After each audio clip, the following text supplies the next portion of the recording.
may dumating sa akin free sample. Papakita ko sa inyo kung ano to guys. Yung charger.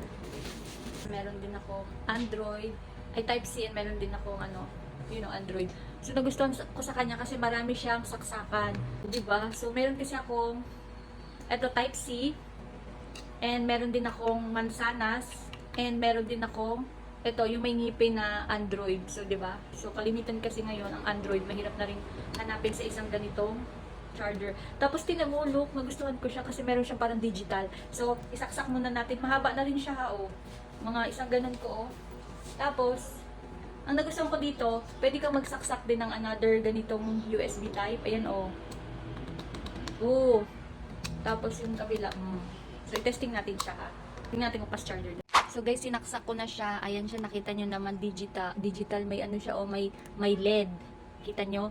Tapos tingnan nyo naman guys, yung luma kong sobrang tagal na nito sa akin. So ito naman, i-charge natin ito sa Android. Ayan, tingnan natin sa Android. Yan.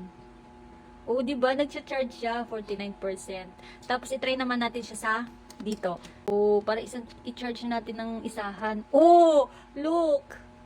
Na 80%. Kung mabaluktot, kita nyo naman, ganyan. Ayan. So, ito siya, naka-digital, na siya.